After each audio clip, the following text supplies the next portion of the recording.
gonna come back. I talked to him in Pittsburgh. Mark my words. Well hello guys, तो मैं ले आया हूँ बॉडी बिल्डिंग की बहुत सारी नई अपडेट्स। आज की फर्स्ट अपडेट में हम बात करेंगे बिग रैमी की, जिनके कमबैक को देखने के लिए हम सभी बहुत ज़्यादा एक्साइटेड हैं। तो बिग रैमी की गाइस जब से बात हुई है कि बिग रैमी इस साल हमें दोबारा कम्पीट करते हुए दिखेंगे, हिल बी रिटर्निंग तो मिस्टर ओलंपिया स्टेज, तब से बिग रैमी को लेके काफ़ी चर्चाएं बनी हुई हैं। तो इसी तरीके से गाइस बिग रैमी ने ना अब सोशल मीडिया पे बहुत ज़्यादा एक्टिव होते हुए बहुत ज़्यादा पोस्ट अपलोड करना स्टार्ट कर दिया, स्टोरी में पोस्ट डाल रहे हैं और हमको बहुत ज़्यादा वर्कआउट करते हुए दिख रहे हैं। एंड गाइस ये वर्कआउट अब इस टाइम पे ऐसे नहीं कर रहे जैसे हम पिछले इनको लास्ट 1.5-2 साल में देख रहे थे। He was working out, he was trying to be fit, he was trying to have fun, but इतना ज़्यादा कंपेटिटिव तरीके से या फिर खुद को पुश करते हुए नहीं कर रहे थे। बट अब आप इनके वर्कआउट्स देख सकते हो guys, frequency has been increased, volume has been increased, और सच में खुद को पुश करते हुए दिखाई दे रहे हैं। अपने मसल्स में इनके हार्डनेस दिखाई दे रही है and he is looking a little bit बिगर। जैसे हम इनको थोड़ा सा स्मॉलर साइज पे देख रहे थे इन लास्ट अपडेट्स, उससे कंपैरेटिवली ये अपने ग्रूव में आते जा रहे हैं। और साथ में गाइस इनके एक फ्रेंड ने ये अपलोड करी वीडियो, और इस वीडियो में आप देख सकते हो बिग रैमी का एक पुराना वर्जन, जहां पर आप देख सकते हो बिल्कुल प्रेप के दौरान की इनकी वीडियो, जहां पर ये अपनी फिजिक को मिस्टर ओलंपिया से पहले रिवील करते हुए बता रहे थे कि भाई how was I looking. And ये आई थिंक एक बीस्ट वर्जन था बिग रैमी का जब ये टाइटल नहीं जीते गाइस। जब बिग रैमी ऐसे दिखा करते थे, he did not win the title, but finally इनका टाइम आया। लेकिन अब दोबारा हम चाहते हैं गाइस एक फाइनल रन जो इनकी हो रही है बिग रैमी की मिस्टर ओलंपिया में, यहाँ पर ये टाइटल के लिए बिल्कुल दावेदार बने and he comes back with his best package possible. उसके साथ ही गाइस आपको एक बहुत ही फनी चीज़ दिखाता हूँ मैं। यहाँ पर बिग रैमी ने अब देखो जैसे ना ये मज़े कर रहे हैं जिम के अंदर, ऐसा लग रहा है कि he is been enjoying his workout sessions, because after a long time आप गैप के बाद उस तरीके से खुद को ट्रेन कर रहे हो तो वो चीज़ दिखती है। और यहाँ पर ये वीडियो देखो, इनके एक फ्रेंड है हुसैन अल महदी, उन्होंने पोस्ट करी यहाँ पर बिग रैमी इनके साथ ट्रेन कर रहे थे and how much fun they both are having. किस तरह से एक बिल्कुल कॉमिक फेसिस बना रहे थे, इंजॉय कर रहे थे, बिल्कुल एक मजे वाले जोन में थे। आप यहाँ पे देख सकते हो। और बिग रैमी को आई थिंक हमने इस तरह से नहीं देखा, बट ये भी एक चीज़ बताती है कि बिग रैमी कितना ज़्यादा इस चीज़ को इंजॉय कर रहे हैं and he is just trying to have fun. अपने लास्ट रन को ये ऐसा नहीं बनाना चाहते बिल्कुल कि भाई बहुत ज़्यादा मैं खुद को अलग ही जगह झोंक दूँ, but he is trying to have that decent memory कि भाई ये एक मेमोरी मेरे लिए बहुत अच्छी सी बने, यहाँ पर मैं खुद को पुश भी करूँ, लोगों को कॉन्टेंट भी दो अच्छा, बिकॉज ये कॉन्टेंट एक बहुत ही डिफरेंट कॉन्टेंट है जैसा हम कभी बिग रैमी से देखा करते थे। But big ramie is looking really big guys, इस बारे में देयर इज नो डिनाइंग। जैसा हम इनके वीडियोस देख रहे हैं, यहाँ पे भी आप देख सकते हो लेग्स को ट्रेन करते हुए how much massive he is looking. He is trying to train with a purpose, a full form, और ये चीज़ हमें बहुत ज़्यादा मज़ा दिलाएगी। और सच में गाइस इस चीज़ के साथ साथ हम ये भी देखना चाहते हैं कि बिग रैमी सैमसन के सामने कैसे लगते हैं, डेरिक के सामने कैसे लगते हैं, निक के सामने कैसे लगते हैं, और अगर हार्डी भी आ गए तो अब हार्डी के सामने कैसे लगते हैं, because tights have totally turn guys. इस 2-3-2.5 साल के पीरियड के अंदर ना मिस्टर ओलंपिया बहुत ज़्यादा चेंज हुआ है, कंपेटिटिवनेस का स्तर बहुत ज़्यादा चेंज हुआ है, और बिग रैमी ग्रू से एक पूरी तरीके से बाहर थे। तो फाइनली अगर ये अपना रिटायरमेंट भी अनाउंस करने वाले हैं यहाँ पर, जो कि मुझे पॉसिबल लगता है because it is going to be his last Mister Olympia if he is competing. अब ये इफ़ वाली बात तो नहीं है, वैसे इन्होंने काफ़ी ज़्यादा इस चीज़ को कंफर्म कर दिया, और उसके बाद काफ़ी ज़्यादा अपडेट्स में भी हमें कम्पीट करने हुए, मतलब काफ़ी ज़्यादा अपडेट्स में भी हमें ट्रेन करते हुए उसी तरीके से दिखाई दिए। तो ये जब कम्पीट करेंगे मुझे लग रहा है जो भी इनके रिजल्ट्स हो, जो भी इनकी प्लेसिंग हो, विच आई रियली वांट कि अच्छी हो, लेकिन ये इनका लास्ट मिस्टर ओलंपिया ही होने वाला है। एनीवेज गाइज इसके बाद मैं बात करूँगा नेक्स्ट अपडेट की, और ये है स्टेफन मेटाला की। And man I mean yes, अब पता लग रहा है कि हाँ भाई क्या मसल मास ऐड करी गई है, क्या साइज ऐड करा गया है, क्या इंप्रूवमेंट्स करी गई हैं। बिकॉज वही है गाइस, हमने इनको काफ़ी ज़्यादा ऑफ सीजन में देखा खुद को पुश करते हुए, बहुत ही ज़्यादा अलग साइड पे चले गए, बहुत साइज ऐड कर लिया, और साथ में वेट भी काफ़ी इनका इंक्रीज हो गया था। लेकिन अब जब आप कट कर रहे हो ना अपनी प्रेप के दौरान हो, अपनी फिजिक को आप लीन डाउन कर रहे हो, you are getting shredded, you are peeling your physique, उस टाइम पे पता लग रहा है कि आपने इंप्रूवमेंट्स कितनी करी हो। इस चीज़ में हम हमेशा बात करते थे कि एक्चुअल इंप्रूवमेंट्स आपकी ऑफ सीजन खत्म होने के बाद प्रेप के दौरान ही पता लगती है, और वो चीज़ यहाँ पे पता लग रही है गाइस, क्योंकि यहाँ पर अब हैं ये I think 13 weeks out France pro से, 13 या 12 वीक्स रह गए हैं, आप देख लेना आप कैलेंडर के अंदर। तो उस हिसाब से फ्रांस प्रो में कम्पीट करेंगे, और वहाँ पे पता है इनके सामने कौन कम्पीट कर रहा है। जैसी इन्फॉर्मेशन आई गाइस अभी तक यहाँ पर, तो इनके सामने होंगे रीगन ग्राइम्स। तो ये कॉम्पिटिशन एक ऐसा नहीं होगा, इवन तो अगर मैं आपको टाइम लेवल बताऊँ तो ये मिस्टर ओलंपिया से बिल्कुल 2 वीक्स पहले ये शो, मतलब आखिरी शो होगा ये मिस्टर ओलंपिया से पहले, जो इस साल की क्वालिफिकेशन दिलाएगा, और यहाँ कम्पीट करके आप मिस्टर ओलंपिया में जा सकते हो। तो एक अच्छा शो पिक करा गया है, क्योंकि यहाँ पे कोई इतना बड़ा कंपेटिटिव लेवल हमें कंपटीशन का देखने नहीं मिलेगा, साथ में एक कंपेटिटिवनेस भी थोड़ी ज़्यादा कम होगी, क्योंकि सब मिस्टर ओलंपिया की तैयारी कर रहे होंगे। जो भी बड़े एथलीट्स क्वालिफाई करे हैं, जो भी लोग यहाँ पे मिस्टर ओलंपिया में कम्पीट करने वाले हैं, वो कोई इतना रिस्क नहीं लेंगे। बट हाँ, रीगन ग्राइम्स ने डिसाइड करा है कि भाई मैं यहाँ कम्पीट करूँगा। अब रीगन ग्राइम्स ने क्यों डिसाइड करा है, जो मैं समझ सकता हूँ गाइस वो यही रीज़न है कि रीगन खुद को बिल्कुल शो रेडी करना चाहते हैं फ्रांस प्रो के टाइम पे मिस्टर ओलंपिया से 2 वीक्स पहले, ताकि कोई भी कमी रह जाए ना तो उस 2 वीक्स में मैं एकदम फाइनल का पुश करूँ, यानी कि उसी शो में, यानी फ्रांस प्रो के लिए मैं पूरी तरीके से तैयारी करूँ रेडी होने की। और जैसा हम देखते हैं रीगन ग्राइम्स को खुद भी पता अपनी फिजिक के बारे में कि एकदम से वो रेडी नहीं हो पाते, कुछ ना कुछ कमी रह जाती है। तो इस बार मिस्टर ओलंपिया में क्योंकि वो हायर टारगेट कर रहे हैं, उनके बहुत ज़्यादा हायर एस्पिरेशंस हैं, इसलिए वो चाहते हैं कि भाई मैं पहले ही शो में गलती कर दूँ, अगर गलती होनी है तो मिस्टर ओलंपिया के लिए मैं बेटर आऊँ, उससे अच्छे वर्जन के साथ दिखूंगा। तो इस तरीके से तैयारी कर रहे हैं। बट एनीवेज हम कहाँ से कहाँ डाइवर्ट हो गए देखो बात करते करते। अब हम वापस चलें स्टेफन मेटाला की फिजिक अपडेट के ऊपर। तो यहाँ आप देख सकते हो गाइस इनके शोल्डर्स के फाइबर्स और ज़्यादा प्रोमिनेंट होते हुए दिख रहे हैं और ज़्यादा विजिबल दिख रहे हैं। डेल्ट्स बहुत ज़्यादा मैसिव लग रहा है, मतलब डेल्ट्स में आप देखो साइज कैप्स की तरह निकल के आ रहे हैं इनके डेल्ट्स। मुंह देखो कितना छोटा सा लग रहा है, यही बता रहा है कि कितना ज़्यादा साइज ऐड करा गया है। आर्म्स इनके बहुत ही फ्रीकी हैं। आर्म्स हम हमेशा से जानते हैं कि स्टेफन मेटाला के आर्म्स ना कहीं वेट कैप में होने की वजह से इनको रेस्ट्रिक्ट करने पड़ते हैं, बिकॉज आर्म्स के जेनेटिक्स इनके बहुत ही क्रेजी हैं। यहाँ ट्राइसेप्स की फुलनेस देखो अलग ही लेवल के लग रहे हैं, बहुत मजा आ रहा है। चेस्ट की विथ काफी अच्छी लग रही है। लेग्स में भी साइज ऐड कराएगा। लेग्स हाँ वैसे डेफिनेशन अभी तक तो नहीं दिखा रहे हैं जैसी अपर बॉडी इनकी प्रेजेंट कर रही है, but I think over the time इनके लेग्स में भी वो डाइस्ड वाली फिजिक, मतलब डाइस वाली लाइंस जो सेपरेशन वगैरह शो करनी स्टार्ट हो जाएंगी। But yes guys he is looking freaky, even though अब ये कट इनका बिल्कुल आखिरी आयाम पे पहुंचता जा रहा है। 12 वीक्स 13 वीक्स बचे हैं और हमने स्टार्ट कर दिया इनका कट 20-19 वीक से, तो उससे तो अब काफ़ी ज़्यादा डाइस ये दिखाई दे रहे हैं। अब आगे देखते हैं आगे जाके कितना ज़्यादा डाइस दिखाई देते हैं। आई थिंक कहीं ना कहीं रीगन ग्राइम्स से इनका मुकाबला, चाहे ये जीते भी नहीं वहाँ पे, एक लेसन की तरह होगा, एक लर्निंग की तरह होगा, बिकॉज आप किसी अच्छे कंपेटिटर से कम्पीट कर रहे हो जो कि टॉप 10 में मिस्टर ओलंपिया में प्लेस हो चुका है। आपको पता लगे आप कहाँ स्टैंड करते हो, कितना साइज और चाहिए, क्या क्या कमियां हैं। यहाँ पे गाइस सिर्फ अगर मैं कमी की बात करूँ, बैक पोज देखो इन्होंने यहाँ रिवील नहीं करे, बट अगर कमी की मैं बात करूँ, एब्डोमिनल एक इनका ऐसा है जहाँ पे he is not able to present his abs properly. इनके एब्स मसल वैसे डेवलप नहीं होते हैं और वो चीज़ आप यहाँ पे भी देख सकते हो। अब आप में से कुछ लोग देखो तो अभी स्टार्ट करा है देखना, जिन्होंने जो सीजनल फैंस है वो लोग बोलेंगे कि भाई अभी तो ये प्रेप के दौरान है, बहुत टाइम बाकी है, अभी इनका मिड सेक्शन, अभी इनका एब्डोमिनल काफ़ी ज़्यादा और डाइज होगा, आप अभी से क्यों जज कर रहे हो। तो भाई ये बात नहीं है। जिन लोगों ने इनको पहले से देखा ना, जो सीजनल फैंस नहीं है, जो रेगुलर फैंस हैं, वो लोग जानते हैं कि इनका एब्डोमिनल कहीं ना कहीं लैग करता है और इससे थोड़ा डिफाइन ज़रूर होगा, मैं मानता हूँ 13 वीक्स में, लेकिन इनके वैसे abs muscle properly defined detail और ब्लॉकी एप्स बिल्कुल निकल के नहीं आते। एनीवेज का इस बैक अपडेट भी यहाँ पे हमारे सामने विजिबल नहीं है, but yes I have really high expectations from him.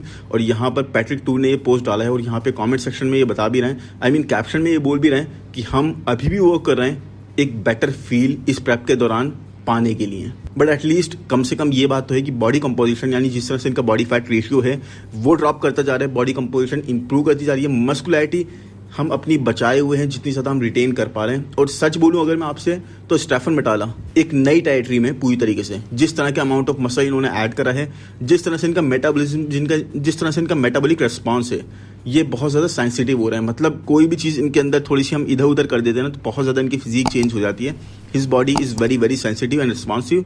तो यहाँ से मुझे लगता है कि ये प्रोसेस हमें समझने की जल्दी है और हमें समझने की पूरी कोशिश करनी चाहिए, और साथ में हम इस चीज़ से पूरे लर्न करते हुए चलेंगे। तो यहाँ पे पैट्रिक टूर ने गाइस इनके बारे में ये बोला। अब आप बताओ मुझे यहाँ पे फ्रांस प्रो में क्या आपको लगता है कि ये जीत कर इस साल के मिस्टर ओलंपिया में हमको दिखने वाले हैं, या फिर ये रीगन ग्राइम्स से बीट हो जाएंगे, लेकिन हमें बहुत अच्छा पैकेज देखने को मिलेगा, इनको बहुत कुछ लर्न करने को मिलेगा और आगे के लिए प्लान कर सकते हैं। ये बहुत सारी चीज़ है।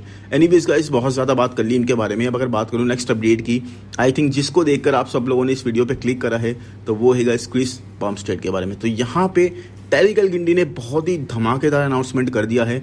इन्होंने अभी एक वीडियो में बोला, ओलंपिया टीवी के वीडियो में बोला कि भाई सीमंग के कमबैक के बारे में। तो यहाँ पर टेरिक गिंडी हमें ये बोलते हुए दिखाई दिए कि मैं रिकॉर्ड पे जा रहा हूँ, यानी कि मेरी बात आप रिकॉर्ड कर लो, आप बिल्कुल बांध के रख लो, लिख के रख लो। लेकिन मैं आपको बता दूं, क्रिस बम्स्टेड से मेरी पिट्सबर्ग प्रो में बात हुई थी and Chris Bumstead will return to the competitive stage. Yes, Chris Bumstead दोबारा कंपीट करेंगे और इस बार जब वो वापस आएंगे वो क्लासिक डिवीजन में कंपीट नहीं करेंगे, बल्कि वो ओपन डिवीजन में कंपीट करेंगे। ये बात मेरी हुई है पिट्सबर्ग प्रो के टाइम पे। Let me go on record here. He's gonna come back. I talked to him in Pittsburgh. Mark my words. Chris Bumstead is gonna come back. He won't come back as classic. He's gonna come back in bodybuilding, and a lot of you guys are gonna write it down. तो यहाँ पे guys आप लोगों ने भी ये चीज़ सुन ली होगी, मैंने क्लिप लगा दी है। अब देख लो ये बहुत बड़ा अनाउंसमेंट है, ऑन रिकॉर्ड जाके ये इस तरीके से बोल रहे हैं कि मेरी बात हुई है क्रिस बमस्टेड से, आप ऐसे झूठ तो नहीं बोल सकते। अब हो सकता है क्रिस बमस्टेड ने मजाक में इनसे बोल दिया हो या फिर ऐसे कमेंट पास कर दिया हो, या फिर आप जानते हो क्रिस बमस्टेड सटल से हिंट्स देते हैं, बहुत मजाक में बहुत कैजुअल वे में कोई भी चीज पास कर देते हैं और बाद में उस चीज में रियलिटी होती है, हमें दिख जाता है। तो अगर ऐसा भी है, जो कि मैं भी मानता हूँ गाइस, देखो अपनी फैमिली को टाइम देना, अपनी हेल्थ को प्रायोरिटी देना, सब चीजें ठीक है, बट हमने बॉडी बिल्डिंग इंडस्ट्री में ना बहुत ही क्रेजी चीजें होते हुए पहले भी देख रही है, हमने बहुत स्ट्रॉन्ग कमबैक्स होते हुए देखे हैं। और क्रिस बमस्टेड ने अगर डिसाइड करा है कि भाई क्लासिक में नहीं, मेरा ओपन में अगर मुझे compete करना है एक बार बहुत बढ़िया तरीके से, तो अब इनके लिए सबसे अच्छी चीज़ यही थी कि भाई क्लासिक से रिटायरमेंट लिया, उसके बाद प्राग प्रो में compete करा, वहाँ देखा मैं कितना कंपेटिटिव हो पाया हूँ। एक अच्छी कमबैक स्टोरी कैसे बनेगी गाइस अगर रिटर्न करना भी है तो। अब हो सकता है इस चीज़ को एक्सेजरेट करा जा रहा हो या फिर आप लोग इस चीज़ में बिलीव ना करो, ये चीज़ तो देखो जब होगी तभी यकीन आएगा, बट यहाँ पे ऑन रिकॉर्ड आके अगर बोले ना टैरिक एल गिंडी ने, तो इसमें कुछ ना कुछ सच्चाई जरूर होती हुई दिख रही है। तो अब देखो सर्जरी के बाद अपनी शोल्डर इंजरी हुई थी, उनके शोल्डर सर्जरी वगैरह करवाई, उसके बाद रिहैब में चले गए, थोड़ा सा इन्होंने इंप्रूव करा, अपनी फिजिक को रेस्ट दिया, रिकवर करा, अब फिर से ग्रू में वापस आए हैं, ट्रेन करना स्टार्ट करा है, मसल मास फिर से दोबारा पिकअप करनी स्टार्ट करी है, जो उन्होंने बहुत ज़्यादा लूज कर दी थी पिछले कुछ पीरियड में। तो अब उसको ऐड करने के बाद गाइस इनको पता है कि अगर मुझे ओपन में कभी compete करना है, जैसे कि मैं अगर सोचता हूँ अपने बैक ऑफ द माइंड, तो मुझे बहुत ज़्यादा मसल मास चाहिए, और उसके लिए 1 साल काफ़ी नहीं है, 6 महीने काफ़ी नहीं है, 1.5 साल काफ़ी नहीं है, लोगों की एक्सपेक्टेशंस बहुत ज़्यादा लग जाती हैं। तो इन्होंने बिल्कुल हल्के हल्के सोचा, मैं हल्के हल्के ऐड करता रहूँगा 2, 2.5, 3 साल में, जब मुझे लगेगा कि हाँ भाई अब सिग्निफिकेंट मसल मास ऐड हो गई, एकदम से कमबैक अनाउंस करूँगा, and that is going to be a blasting Mister Olympia, मतलब ज़बरदस्त मिस्टर ओलंपिया हो जाएगा उस साल का फिर वो। और इस तरह की बात अगर बोली गई है, मैं ज़रूर एक्साइटेड हूँ, क्योंकि ये होते हमने कई बार देखा है। और Chris Bumstead is very very young guys, very very young. अगर हम फैमिली का या हेल्थ की पिक्चर हटा दें, मतलब इतने ज़्यादा ध्यान देते हुए ना लगाएं, because he is very young, तो ये चीज़ होती हुई पूरी तरह से प्रॉमिसिंग लग रही है, पॉसिबल लग रही है मुझे तो। एनीवेज अपनी ओपिनियन इस बारे में कमेंट सेक्शन में ज़रूर बताना। अब अगर चलेगा इसके बाद नेक्स्ट अपडेट पे, तो यहाँ पे आप देख सकते हो साजन हिराती ने क्या बोला है। Until I did that 5th show in Toronto, and I kind of, in my own mind, for myself, I validated the fact that I can be in the top 10, I guess, top 10 to 12 in the world, and push these guys because I'm so consistent. I know that's my killer blow, is the consistency. Like if they come in a little bit off, I know I can sneak in. So, but now I've got the confidence. I know I can beat these guys. Outside of the top 6, I don't think there's any. सैजन ने यहाँ पे clearly बोला है कि top 6 के बाहर मुझे नहीं लगता कोई भी ऐसा एथलीट है मिस्टर ओलंपिया compete करने वाला क्वालिफाइड जिसको मैं बीट ना कर पाऊँ, यानी टॉप 6 के बाहर मैं सबको बीट कर सकता हूँ। और फ्रांस प्रो से पहले, आई थिंक कैलिफोर्निया प्रो की इन्होंने बात करी है, यस हाँ, तो इन्होंने कहा कि उस शो से पहले, यानी मेरा वो 5th शो था इस सीजन का, उससे पहले मैं अपने दिमाग में वैलिडेट कर रहा था, यानी कि खुद को यकीन दिला रहा था कि भाई टॉप 10 टॉप 12 में प्लेस कर सकता हूँ। लेकिन जैसे ही ये शो हुआ और यहाँ जैसी मेरी परफॉर्मेंस गई, और जितना ज़्यादा मैंने अपनी कंसिस्टेंसी दिखाई, अपने आप को प्रेजेंट करा बहुत ही अच्छे वे में, तो मुझे इस चीज़ पे यकीन होता गया कि भाई मैं और ज़्यादा अच्छा कर सकता हूँ, हर किसी को मैं बहुत ज़बरदस्त स्ट्रांगली चैलेंज कर सकता हूँ, और कोई भी थोड़ा सा भी ऑफ आ गया तो भाई मैं उसको पुश करके उसके ऊपर प्लेस कर सकता हूँ। और ये चीज़ हमने देखी गाइस, हमने देखी जब इन्होंने एंड्रू जैक तक को प्री जजिंग में बीट कर दिया, मतलब that is a very big thing guys, मतलब टॉप 5 प्लेसर को आप बीट कर रहे हो प्री जजिंग के अंदर। अब वो एंड्रू 100% नहीं थे, बट फिर भी गाइस एस्थेटिक्स का मामला उनके साथ जो है, साइज का जो डिफरेंस है, वो सारी चीज़ें केम इन टू प्ले, उसके बाद भी ये चीज़ हमें होती हुई दिखी। इसी चीज़ों से इतने सारे शो में compete करने के बाद अपनी कंसिस्टेंसी के बेस पे इनको इस चीज़ पे बिलीव हुआ, कॉन्फिडेंस आया कि भाई अब हाँ मुझे लगता है टॉप 6 के बाहर मैं किसी को भी प्लेस कर सकता हूँ। वहाँ पर मैं कहाँ प्लेस करूँगा ये आई कैन नॉट से, बट यस ये हो सकता है। और मैं भी सच में मानता हूँ गाइस साजन को, देखो मैं अपने अभी किसी से बात कर रहा था, उसने भी यही बोला कि साजन इतना टॉप पे प्लेस नहीं करेंगे, लेकिन मुझे सच में लगता है consistency is a very big thing. और जिस तरह से इन्होंने compete करा ना इस साल, हर किसी को कांटे की टक्कर दी, अगर बीट भी हो उस शो के अंदर, तो मुझे लगता है साजन ये चीज़ बखूबी कर सकते हैं। बाकी आप बताओ अपनी ओपिनियन कमेंट सेक्शन में, साजन का एक कॉन्फिडेंस बिल्कुल सही है या फिर ये बहुत ज़्यादा ओवर कॉन्फिडेंट हो रहे हैं। बाकी अब अगर चले नेक्स्ट अपडेट पे गाइस, तो वो है अबाउट अली एडवर्ड कार्बो की। अब ये देखो लास्ट ईयर भी दुबई प्रो में compete कर रहे थे, तब इन्होंने टॉप 6 क्रैक कर लिया था। इस साल ये और आए और ज़्यादा फीकियर साइड पे, और ज़्यादा बिगर साइड पे, और ज्यादा डेंस मसल कैरी करते हुए, कंडीशन बहुत अच्छी थी। आप यहाँ पे देख सकते हो पोजेस के अंदर डिटेल कितनी प्रेजेंट कर रहे हैं, बैक बहुत ही तगड़ी करके लाए थे, बैक बहुत ज्यादा इंप्रूव करी थी, कंडीशन भी अच्छी थी, पीक अच्छी हिट करे हुए थे। उसके बाद भी गाइस ये टॉप 6 का पार्ट नहीं बने, बहुत ही कंप्लीट फिजिक थी guys. Upper two lower body balance इनका देख लो आप, लेग्स भी कितने मैसिव हैं, तो वही है, उसके बाद भी टॉप 6 का पार्ट नहीं बने। लास्ट ईयर से इंप्रूव्ड पैकेज था, फिर भी टॉप 7 क्रैक करा, 7th प्लेस इनकी इस साल आई इंप्रूव्ड पैकेज के साथ, जबकि लास्ट ईयर 6 पे आए थे।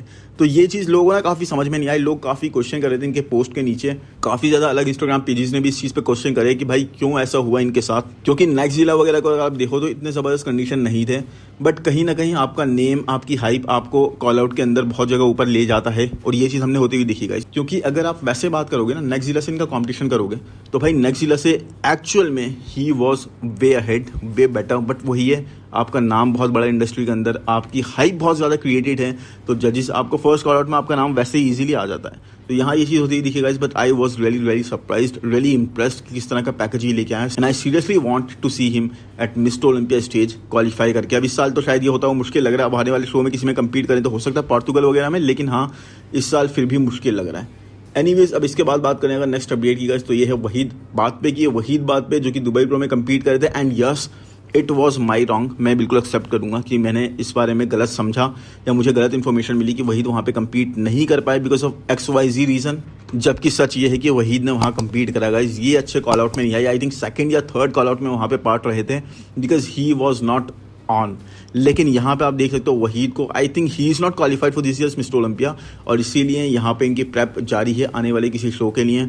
और आप देख सकते हो गाइस, मतलब अपनी बैक ही प्रेजेंट कर रहे हैं यहाँ पर, बैक तो इनकी नेक्स्ट लेवल है, बिल्कुल ही नेक्स्ट लेवल है। बैक के मसल्स इनके जिस तरह की डिटेल, डेफिनेशन, डेप्थ प्रेजेंट करते हैं ना, दैट इज टोटली अनरियल। आप देख लो, मजा आ जाएगा। मतलब कहीं ना कहीं ब्रियॉन एस्ली की याद दिला रहे हैं। अब ब्रियॉन यहाँ पे नहीं होने वाले, देखो मिस्टर ओलंपिया में नहीं होने वाला है क्लासिक डिवीजन में, शायद वो इस साल पूरा स्किप ही करेंगे अनलेस एंड अनटिल फाइनली वो अनाउंस कर दें बिल्कुल एंड टाइम पे कि भाई मैं क्लासिक में ही कम्पीट करूंगा, जैसे कि वो हमेशा करते हैं 212 में बोलने के बाद क्लासिक में ही कम्पीट कर जाते हैं। तो अगर वो नहीं करते तो इसके बाद हमें सबसे अच्छी बैक आई थिंक यहाँ पे होसे मैनुअल की देखने को मिलेगी, और उनके साथ में अगर देखने को मिलेगी तो हमें देखने को मिलेगी वहीद बात पे की। एनीवेज, अब इसके बाद बात करें अगर नेक्स्ट अपडेट की गाइस, तो वो है अबाउट जस्टिन बदुरीना। और जस्टिन बदुरीना देखो इस साल एक अलग ही जोन में जा चुके हैं, इतनी ज़्यादा मसल मास ऐड कर रहे हैं। आई रियली डोंट नो कि ये क्लासिक में ही कम्पीट करेंगे या ओपन के लिए ट्राई कर रहे हैं, बिकॉज जिस तरह से मासिव लग रहे हैं, जिस तरह से फ्रीकी लग रहे हैं, इनके लेग्स देखो आप, क्रेजी। तो उस तरह से तो लग रहा है कि भाई ओपन में भी कम्पीट कर सकते हैं, but at the same time हमें ये फैक्ट नहीं भूलना चाहिए कि ही इज़ अ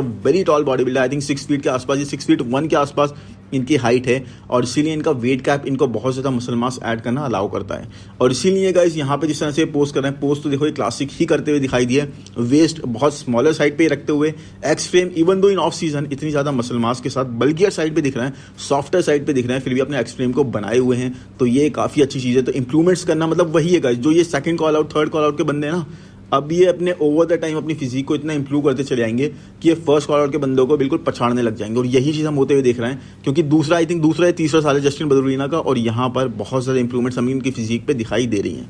तो इस तरीके से जब ये रिप्ड होंगे ना, पील्ड होंगे, तब हम देखेंगे एक्चुअल में चेंजेस क्या हमें दिखाई देंगे। But yes, I really expect कि भाई मैसिव इंप्रूवमेंट्स हमें विजिबल होने वाली हैं, मज़ा आने वाला इस बार के मिस्टर ओलंपिया में। ना आई रियली होप कि हम बहुत सारे चेंजेस होते हुए देखें क्लासिक डिवीजन में भी। ना आई रियली होप गाइस ये वीडियो आपको पसंद आएगा, पसंद आया तो प्लीज़ लाइक करो यार, चैनल को सब्सक्राइब कर दो, कमेंट सेक्शन में जरूर बताओ कि भाई अपडेट्स कैसी लगी और किसकी अपडेट्स कवर करते हुए देखना चाहते हो। बाकी जल्दी ही मिलेंगे हम नेक्स्ट वीडियो में, इंतजार करते रहना, जल्दी आ गया नेक्स्ट वीडियो भी। Thank you, bye bye.